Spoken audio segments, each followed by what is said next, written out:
Hi, Alex. How are you? I'm good. How you doing? How late is it? It's pretty late. It's like 11:45 on a Tuesday night. On Tuesday night. That's a good time to see a movie.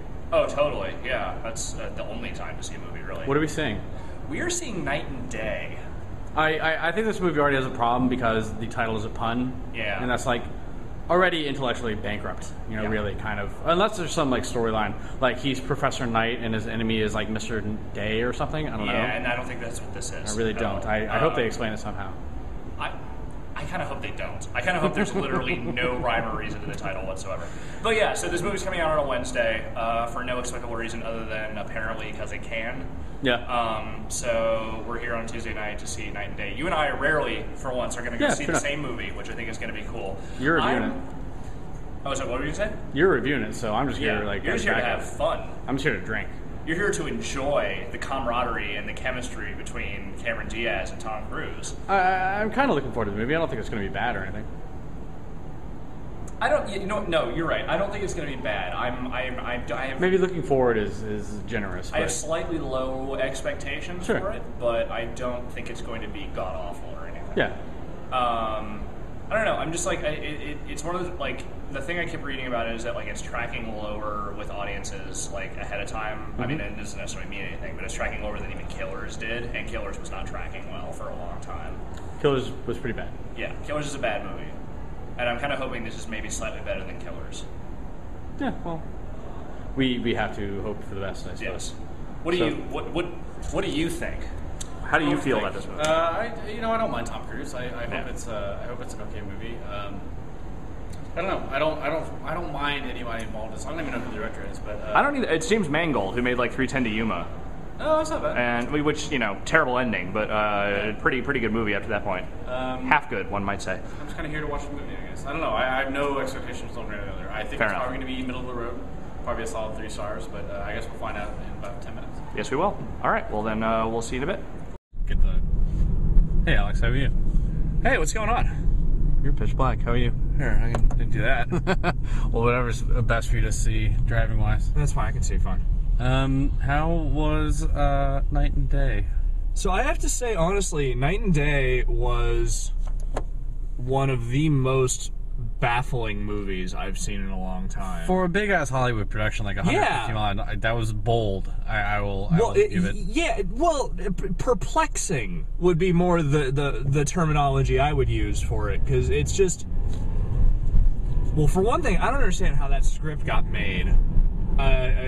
So just you'll get more details in the text review that I will at some point try and barf out tomorrow, like out of the fucking sheer confusion that is rolling around in my brain right now. But that was a bizarre movie. It's a spy movie, but it's sort of like a spy, not spoof, but like it's. Yeah, it was So the whole movie is like told mostly through Cameron Diaz's perspective. Yeah. This like fucking weird woman who happens into this sort of bizarre interaction with fucking this spy guy played by Tom Cruise.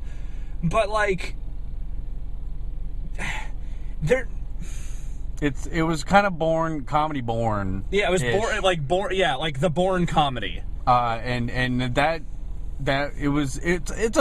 things happen. Yeah, there's a lot of things that happen in that movie, but they all seem very tangentially connected.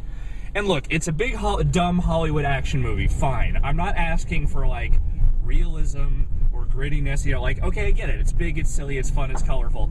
But the plot of this movie is senseless. It all revolves around this fucking battery and this, like, weird scientist kid played by Paul Dano. Who I like too, but he's, like, bizarre in this movie. But logically things just kind of. Now we're here, and now we're here. Yeah, it's a series of scenes that happen.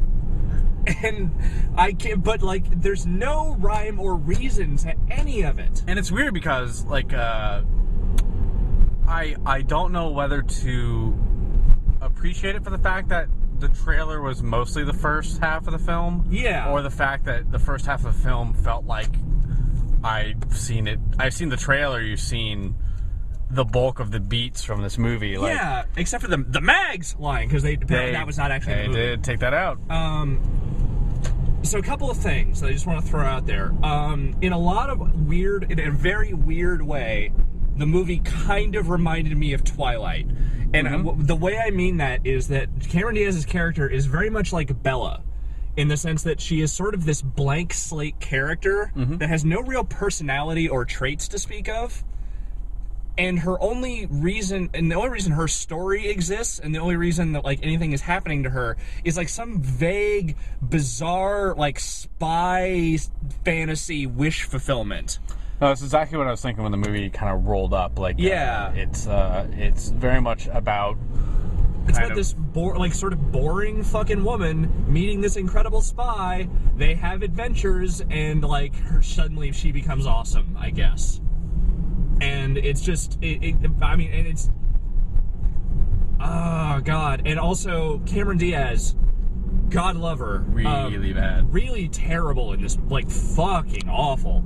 And there's this, I don't know why this happened, but there's like this 15-minute span, like an hour into the movie, where she just decides to start having a Boston accent.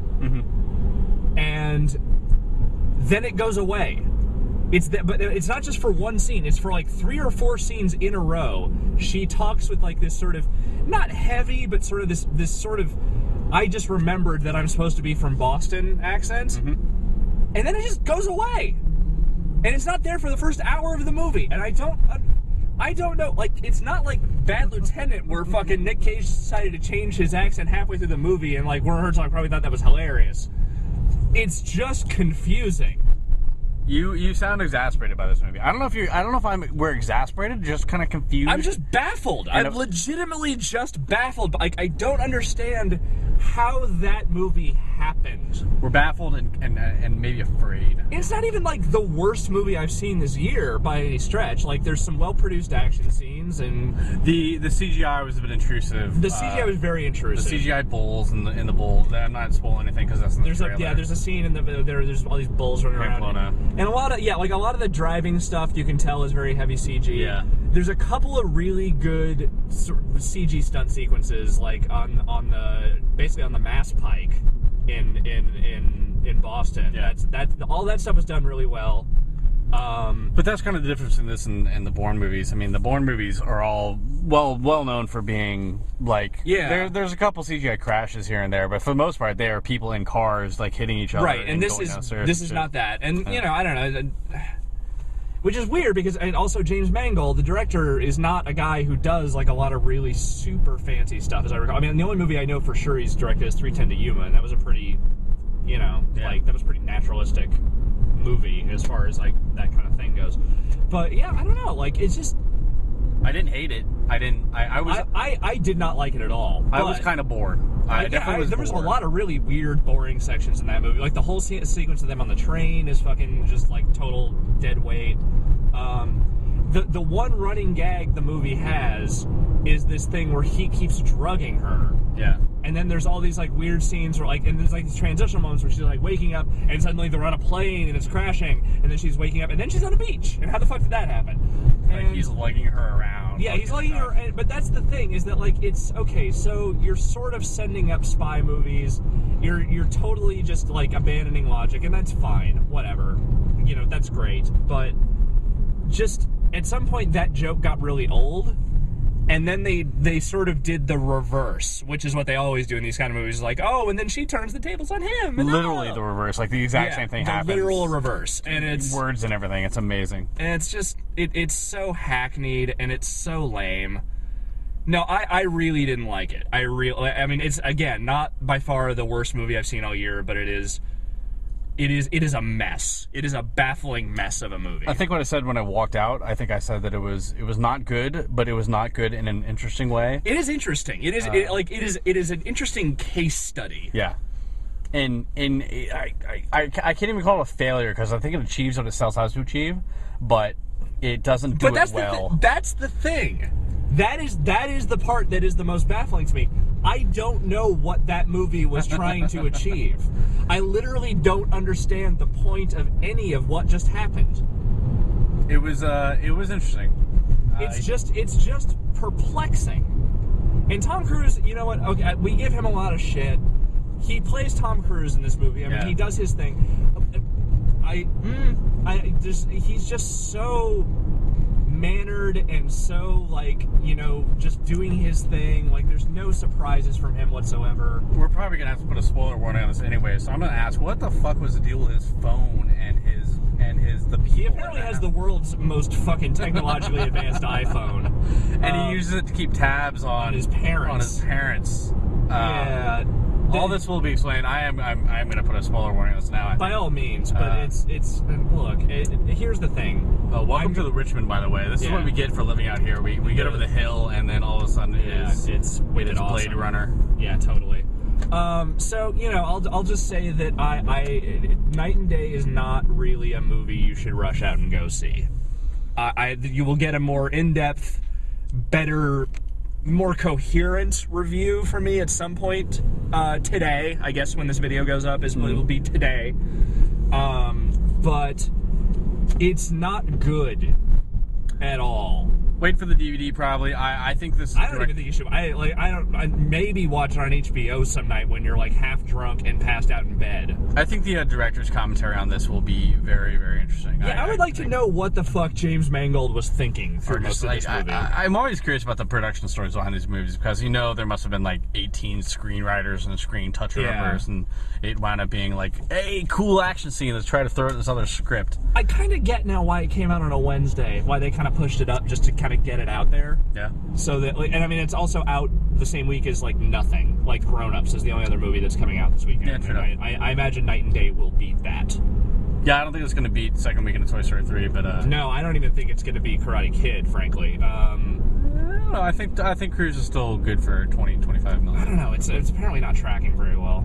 We'll find out. Yeah, we will. And so you're going to see Grown Ups this weekend, aren't you? I'm going to see Grown Ups this weekend, but that is a subject for another video, perhaps. Another night. We're getting close to my apartment, and I probably don't want to show people where I live. That's fair. Not that I don't love all of you. Yes. So we will sign off now and look for the review later today. All right, dudes. Have a good night. Or day, as it may be. Night or day. The title makes no sense. They never explain it. What the fuck? All right, guys. We'll see you tomorrow.